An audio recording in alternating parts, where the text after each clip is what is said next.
Bonjour à tous. Alors aujourd'hui je vais faire un tutoriel dans lequel on va parler des fonctions en PHP. Alors c'est un tutoriel qui fait partie d'une playlist. Vous avez un lien en description. Pour faire mes tests, j'ai créé sur le bureau un répertoire que j'ai appelé test. J'ai pris ce répertoire en édition, j'en ai fait mon espace de travail sous VS Code. Dans ce répertoire, j'ai créé un fichier index.php qui est ici, qui est vide, et je vais faire les tests ici. Je vais démarrer avec des tests en ligne de commande. Alors, une fonction est destinée à regrouper des instructions qui correspondent à un traitement. Ce traitement peut fournir un résultat, et ce résultat est retourné par la fonction. Alors, dans un premier temps, on déclare la fonction, et ensuite on appelle. Alors, je vais déclarer une fonction. Alors pour ça, je vais utiliser le mot réservé function, puis je vais donner un nom à ma fonction. Ma fonction calcule le produit de deux valeurs. Donc je vais utiliser le nom calculer produit. Et je vais le faire suivre d'une paire de parenthèses. Alors ce nom, souvent on utilise un verbe suivi d'un nom. Alors le verbe pour dire ce qu'on fait, ici je calcule, et ensuite un nom pour illustrer en quelque sorte le verbe. Alors pour l'orthographe du nom, l'orthographe entre guillemets, on utilise le camel case. Alors c'est ce qui est utilisé par les frameworks PHP, que ce soit Symfony ou Laravel. Alors maintenant je vais aller entre les parenthèses ici, et je vais mettre une liste de paramètres. Ces paramètres, ce sont des variables qui recevront des valeurs au moment où j'appellerai la fonction. Donc dans cet exemple, les paramètres, ça va être deux variables, $A et $B. Donc vous voyez que je sépare les paramètres par des virgules. Alors maintenant, je vais passer au codage du corps de la fonction. Alors je vais encapsuler les instructions dans une paire d'accolades. Et pour cette fonction, je vais retourner la valeur en tapant return, la valeur du produit de $A par $B. Alors maintenant, je vais appeler ma fonction, je vais dire calculer produit, et je vais passer les arguments, les valeurs, 6,2. Et je vais mettre un point virgule. Alors étant donné que ma fonction n'affiche rien, je vais mettre un écho devant. Sinon, je vais strictement rien voir. Et maintenant, là, je vais l'exécuter. Donc je vais exécuter php index.php. Et donc j'ai le résultat 12. Alors maintenant, je vais me poser la question, qu'est-ce qui se passe si j'oublie un argument?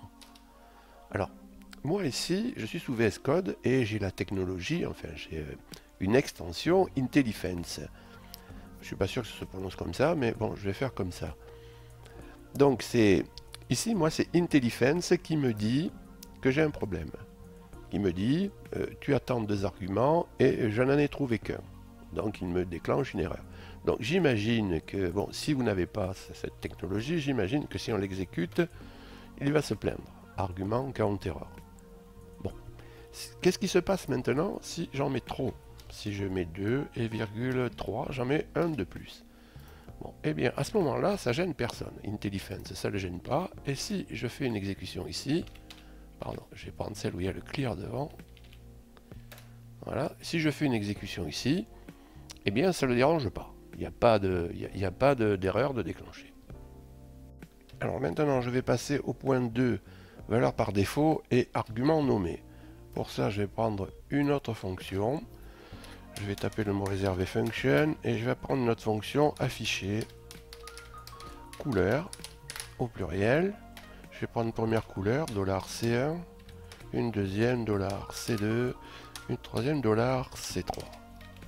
Voilà, je mets ma paire d'accolades et là je fais un écho de alors C1 égale $C1 et je vais mettre un pipe entre les deux. Je vais copier ça et je vais le dupliquer. Donc là je vais prendre C2 et là je vais prendre C3. Voilà, je je vais mettre un backslash n à la fin, c'est toujours mieux. Très bien. Maintenant, je vais l'appeler afficher couleur. Et je vais lui donner comme valeur le bleu, virgule, virgule, le blanc, virgule, et le rouge. Voilà, au hasard. Alors, c'est une fonction particulière puisqu'il n'y a pas de return dans cette fonction. Donc, étant donné qu'on ne retourne pas de valeur, ça s'appelle une procédure en réalité. Et en PHP, il n'y a pas d'autre moyen pour faire une procédure que celui-là, c'est-à-dire utiliser une fonction et ne pas faire de return. Alors, je vais exécuter ça, et ça fonctionne. Alors maintenant, passons aux choses sérieuses. Supposons que je veuille donner une valeur par défaut à C2. Eh bien, je n'ai pas d'autre moyen que de faire passer C2 à la fin de la liste des paramètres. Et de lui donner la valeur par défaut. C2, donc le sort C2, la valeur par défaut, c'est le blanc. Donc à ce moment-là, C2 devient un paramètre facultatif. Donc je ne le mets pas, je ne mets pas le blanc, hein, mais il faut que je mette C1 et C3. Donc on vérifie, ça ne change rien. Donc C2 étant facultatif, j'ai pas mis sa valeur, il a pris comme valeur la valeur par défaut, soit le blanc. Supposons maintenant que je vais mettre une valeur par défaut pour C3. Donc là, je peux mettre rouge. Et si j'ai envie de garder l'ordre, mais je ne suis absolument pas obligé, je peux le mettre derrière. Au moins j'ai C2 et C3 avec chacun la valeur par défaut. Et à ce moment-là, je peux enlever ici la valeur du rouge, puisque les deux arguments là sont facultatifs. Donc si je ne m'en sers pas, eh bien c'est les valeurs par défaut qui vont être prises, et ça va continuer à fonctionner. Alors maintenant, c'est là que ça coince. Supposons que je vais utiliser le blanc pour C2 et que je vais utiliser la valeur par défaut. Je ne veux pas l'écrire. Et je veux utiliser du vert pour C3. Je veux préciser la valeur pour C3. Donc là, je suis tenté de mettre vert comme couleur. Mais il y a un petit problème là, c'est que le vert là, théoriquement, il y a deux possibilités. Je peux attribuer le vert à C2 ou le vert à C3. Et bien entendu, PHP, lui, il a une règle. C'est-à-dire que le vert, il va l'attribuer à C2. Il prend les arguments ici dans l'ordre. Et bon, donc je peux même le tester. Vous voyez que le vert va sur C2. Donc le seul moyen que j'ai d'atteindre C3, en quelque sorte, eh bien, c'est de nommer l'argument avec le nom du paramètre. C'est-à-dire je mets C3 devant, le nom du paramètre et l'argument derrière. Donc ça, c'est une fonctionnalité qui est apparue en PHP 8. Et vous voyez que là, je fais ce que je voulais faire. Alors si je veux, là, je mets des valeurs par défaut partout. Là, je peux mettre bleu. D'accord? Et là, soit je mets rien. Et évidemment, il va me prendre les trois valeurs par défaut, le blanc, rouge. Soit je mets celle que j'ai envie de choisir. C'est-à-dire, je mets C3, par exemple. Je lui dis, toi, tu vas être jaune. Et puis, je mets C2. 2 points. Et je lui dis, toi, tu vas être vert. Je choisis. Et vous voyez qu'ici, je ne suis pas obligé de respecter l'ordre.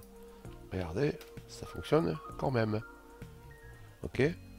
Donc là, au niveau des arguments nommés, on met l'ordre que l'on veut. À partir du moment où il y a le nom, il s'y retrouve.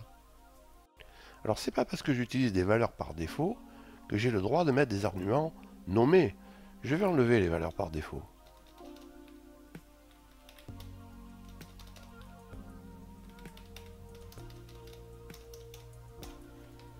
Et là je vais faire un appel. Donc là il voit qu'il en manque un. Hein, et je vais mettre bleu. Virgule. Donc là il s'y retrouve maintenant. Donc qu'est-ce que j'ai là? Là j'ai bleu qui est un argument positionné. Et j'ai C2 et C3 qui sont des arguments nommés. Donc on met les arguments positionnés devant. Et les arguments nommés derrière. Les arguments positionnés sont dans l'ordre, c'est logique. Les arguments nommés, vous les mettez dans l'ordre que vous voulez. Voilà. Alors, je vais revenir là sur un truc que j'ai dit tout à l'heure, parce que je me suis réécouté, je me rends compte que c'est pas spécialement clair. Donc j'ai dit que le nom de la fonction n'était pas case sensitive pour PHP. Je veux dire par là que si par exemple à l'appel vous ne respectez pas la casse, eh bien PHP lui, il s'en fout, il fonctionne quand même. Et quand je dis on respecte, eh bien c'est nous qui respectons le fait qu'ici on ait mis une majuscule au C et pas ailleurs. Donc nous on respecte. Alors maintenant je vais mettre des contraintes de type. Alors je vais utiliser notre fonction pour ça. Je vais utiliser la fonction function diviser. Le premier paramètre ça va être le numérateur $num, je vais l'appeler. Et le deuxième ça va être le dénominateur $den. Okay, et je vais faire un return de $num divisé par $den. Ouais. Ok. Et je vais faire un vardump de diviser. Et je vais diviser 6 par 3. Alors, vous avez la possibilité de mettre des contraintes de type. Vous avez la possibilité de mettre des contraintes de type sur les paramètres d'entrée. Vous pouvez dire ici je veux un entier, ici je veux un entier. Vous avez aussi la possibilité de mettre une contrainte de type sur la valeur de retour. Donc pour ça vous mettez un 2 points, vous mettez le type derrière. Donc là je veux que le return soit un entier. De même que les deux paramètres d'entrée. Donc évidemment ça va avoir des conséquences. Alors si je respecte les types, ce qui est le cas ici, puisqu'ici je fournis un entier 6, un autre entier 3, puis la division de 6 par 3 va donner un entier. Donc ici, je ne devrais pas avoir de souci. Ça me donne 2. Ça me donne un entier 2. Alors maintenant que j'ai les types d'entrée et de sortie, je vais en profiter pour documenter la fonction. Je clique sur Function, j'ai une ampoule qui apparaît, je clique sur l'ampoule et sur add phpdoc. Et donc là, je vais écrire le numérateur. Là, le dénominateur. Et là, le résultat. Ok. Alors, si je fais un survol maintenant de diviser, de la fonction diviser, ou si je clique dessus, j'attends un peu parce que j'ai une tempo. Voilà, j'ai l'aspect qui apparaît. Donc là, évidemment, je sais ce que je dois mettre en entrée. Je sais ce que je peux attendre en sortie. C'est super. Alors, je ne sais pas si vous aurez ça, parce que moi, j'ai une IntelliFan, c'est en version premium. Mais peut-être qu'avec PHPdoc, vous l'aurez aussi. Alors, ce que je vais faire maintenant, c'est que je vais lancer un serveur, parce que je vais provoquer des erreurs, et je préfère avoir des vardumps sur le navigateur. Localhost de .3000. Donc, je lance le serveur interne à PHP. Je vais enlever cette fenêtre, j'en ai plus besoin. Je vais enlever celle-là aussi. Lui, je vais le mettre ici. Et je vais me trouver là un navigateur. Alors ce que je vais faire, c'est que je vais provoquer une erreur sur le résultat. Je vais provoquer un flottant. Je vais mettre 7 ici. 7 divisé par 3, c'est 3,5. Donc au moment de l'exécution, je devrais avoir une erreur. On va voir ça. http://localhost. En avant. Et voilà. Donc là, qu'est-ce qu'il me dit? Que j'ai une conversion implicite à partir d'un flottant vers un entier. Et que je perds de la précision. Donc lui, il a fait la conversion. Mais il me dit que elle n'est pas parfaite. Alors si maintenant je le fais sur les arguments d'entrée, je mets un 6,5 ici. Donc je lui mets un flottant alors qu'il attend un entier. Donc ça va provoquer le même style de message, implicit conversion. Et donc on perd de la précision. Alors ça c'est juste un warning. Ça ne s'arrête pas, le script ne s'arrête pas, il va jusqu'au bout. Alors maintenant en entrée, je vais mettre des types qui peuvent être convertis, par exemple des chaînes numériques. Donc la chaîne 6, elle peut être convertie, là je voulais mettre 2 d'ailleurs. Elle peut être convertie dans l'entier 2, sans que ça pose a priori de problème. Alors on va regarder. Voilà, donc là PHP me dit, tout va bien pour moi Coco, tu me donnes la chaîne 6, je le convertis en entier 6, pareil pour le 2, et je fais ma division, je retourne en entier, super, tout va bien. Si maintenant je mets ici un tableau avec 6 dedans, pas besoin qu'il y ait plusieurs éléments, c'est un tableau, un suffit. voyez déjà là, je vais pas loin, puisque là j'ai une erreur qui m'est comptée par IntelliFence. Donc si je regarde ici, regardez, expected entier et trouver tableau d'entier. Donc je vais pas loin, mais de toute façon, si je l'exécute, qu'est-ce qu'il va faire? Il va me déclencher un type error. Ok, alors on va résumer tout ça. Alors ici, alors si je mets un type compatible, c'est-à-dire je peux faire la conversion, hein, la chaîne vers l'entier. À ce moment-là, conversion implicite.